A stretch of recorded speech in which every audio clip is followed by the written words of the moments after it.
Hello friends, ಕುಕ್ಕರಲ್ಲಿ ಈಸಿಯಾಗಿ ಮನೆಯಲ್ಲೇ ಬಿರಿಯಾನಿ ಮಾಡೋದು ನೋಡೋಣ. ಒಂದು ಪ್ಯಾನಿಗೆ 2 ಸ್ಪೂನ್ ಆಯಿಲು, 2 ಸ್ಪೂನ್ ತುಪ್ಪ, ಒಂದು ಗರಂ ಮಸಾಲ ಹಾಕಿ ಚೆನ್ನಾಗಿ ರೋಸ್ಟ್ ಮಾಡ್ಕೋಬೇಕು. ಬಿರಿಯಾನಿ ಎಲೆ, ಆನಿಯನ್ನು ಹಾಕಿ ಚೆನ್ನಾಗಿ ರೋಸ್ಟ್ ಮಾಡ್ಕೋಬೇಕು.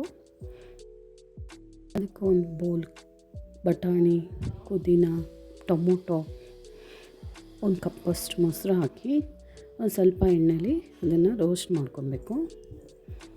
ರೋಸ್ಟ್ ಆದಮೇಲೆ ಅದಕ್ಕೆ ಬೆಳ್ಳುಳ್ಳಿ ಶುಂಠಿ ಪೇಸ್ಟು 2 ಸ್ಪೂನು ಹಸಿಮೆಣ್ಸಿಕಾಯಿ, ಕೊತ್ತಂಬರಿ, ಪುದೀನ ಪೇಸ್ಟು ಹಾಕಿ ಅದನ್ನು ಸ್ವಲ್ಪ ರೋಸ್ಟ್ ಮಾಡಿಕೊಂಡು ಅದಕ್ಕೆ 1 kg ಚಿಕನ್ ಹಾಕಬೇಕು. ಚಿಕನ್ ಹಾಕಿ ಅದನ್ನು 2 ನಿಮಿಷ ಫ್ರೈ ಮಾಡಿ ಮುಚ್ಚಿಟ್ಟು 5 ನಿಮಿಷ ಬೇಯಿಸ್ಬೇಕು. ಸ್ವಲ್ಪ ಚಿಕನ್ ಎಲ್ಲ ಮೆತ್ತಗೆ ಹಾಕೋಂಗೆ ಅದಕ್ಕೊಂದು ಸ್ವಲ್ಪ ರುಚಿಗೆ ತಕ್ಕಷ್ಟು ಉಪ್ಪು, ಖಾರದ ಪುಡಿ, ಕೊತ್ತಂಬರಿ ಪುಡಿ, ಚಿಕನ್ ಬಿರಿಯಾನಿ ಪುಡಿ, ಅರಿಶಿನ ಪುಡಿ ಹಾಕಿ ರೋಸ್ಟ್ ಮಾಡಿಕೊಂಡು ಮತ್ತೆ ಅದಕ್ಕೆ 2 ಪಾವು ನೆನೆಸಿದ್ದು ಜೀರಾ ರೈಸ್ ಹಾಕಿ ಅದನ್ನು ಸ್ವಲ್ಪ ಹೊತ್ತು ಒಗ್ಗರಣೆ ಎಣ್ಣೆಯಲ್ಲಿ ಅಕ್ಕಿನ ರೋಸ್ಟ್ ಮಾಡ್ಕೋಬೇಕು. ಮಾಡಿಕೊಂಡ್ರೆ ಬಿರಿಯಾನಿ ಉದುದ್ರಾಗಿ ಬರುತ್ತೆ. ಅದಕ್ಕೆ 4 ಕಪ್ಪಷ್ಟು ನೀರು ಹಾಕಿ ಮಿಕ್ಸ್ ಮಾಡಿಕೊಂಡು ಅದಕ್ಕೆ ಅರ್ಧ ಹೋಳು ನಿಂಬೆಹಣ್ಣು ಹಿಂಡಿ ಕುಕ್ಕರ್ ಮುಚ್ಚಿ ಒಂದೇ ವಿಸಲ್ ಸಾಕು ಫ್ರೆಂಡ್ಸ್, ರೆಡಿ ಆಗುತ್ತೆ.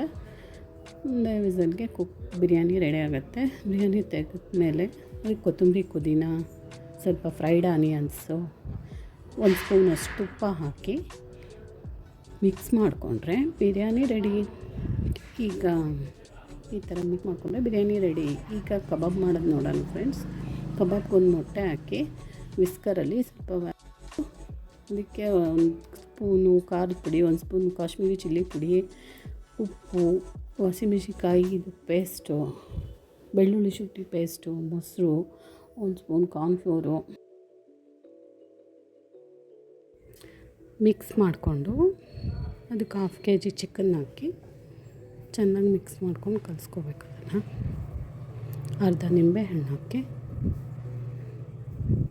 ಕಸ್ತೂರಿ ಮೆಂತೆ, ಬಿಳಿ ಎಳ್ಳು, ಸ್ವಲ್ಪ ಕರಿಬೇವು ಹಾಕಿ ಮತ್ತೆ ಮಿಕ್ಸ್ ಮಾಡಿಕೊಂಡು 2 ಅವರ್ಸು ನೆನೆಸಿಡಬೇಕು. ನೆಂದಾದಮೇಲೆ ಕಡಾಯಿ ಆಯಿಲಲ್ಲಿ ಚಿಕನ್ ಪೀಸಸ್ ಹಾಕ್ಕೊಂಡು ರೋಸ್ಟ್ ಮಾಡಿಕೊಂಡ್ರೆ ಕಬಾಬ್ ರೆಡಿ. ಕರ್ನಾಟಕ ಸ್ಟೈಲ್ ಕಬಾಬ್ ಬಿರಿಯಾನಿ ರೆಡಿ.